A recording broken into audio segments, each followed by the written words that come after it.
తగ్గేదేలే అన్నట్టు ప్రత్యర్థులపై విరుచుకుపడే జేసీ ప్రభాకర్ రెడ్డి ఒక్కసారిగా ఎమోషనల్ అయిపోయారు. తాడిపత్రి మున్సిపల్ కౌన్సిల్ చివరి సమావేశంలో ఆయన భావోద్వేగానికి గురయ్యారు. చైర్మన్గా తన పదవీ కాలం ముగుస్తూ ఉండడంతో నిర్వహించిన వీడ్కోలు సమావేశంలో ఆయన కంటతడి పెట్టుకున్నారు. దేవాలయం లాంటి మున్సిపల్ కార్యాలయాన్ని వదిలి వెళ్లడం బాధగా ఉందంటూ ఆవేదన వ్యక్తం చేశారు. తాడిపత్రి ప్రజలను దేవుళ్లుగా అభివర్ణించిన జేసీ ప్రభాకర్ రెడ్డి వారి రుణం ఎన్నటికీ తీర్చుకోలేనన్నారు. తన హృదయం ఎప్పుడు తాడిపత్రి ప్రజల కోసమే తపిస్తుందని భావోద్వేగంతో వెళ్ళిపోయారు. ఏమంటే ఒక దేవాలయం వదిలిపెట్టిపోతుంటా సార్ మీరు ఎక్కడికి వెళ్ళాలి సార్, మా అందరితో నటిస్తారు సార్. మేము రాత్రి నిద్రపోయిపోయినా ఈ పనులు చేస్తుంటే ఒక పక్కన గుడ్డిలో అదే బాధ సార్ మా అందరికి కూడా.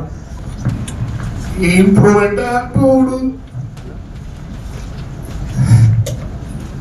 నాకు కళ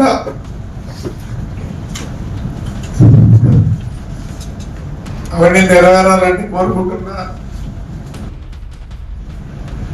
ఏమంటే ఒక దేవాలయం వదిలిపెట్టిపోతుంటా సార్ మీరు ఎక్కడికి వెళ్ళాలి సార్, మా అందరితో నటిస్తారు సార్. మేము రాత్రి నిద్రపోయిపోయినా ఈ పనులు చేస్తుంటే ఒక పక్కన గుడ్డిలో అదే బాధ సార్ మా అందరికి కూడా. ఇంప్రూవ్మెంట్ నాకు కళ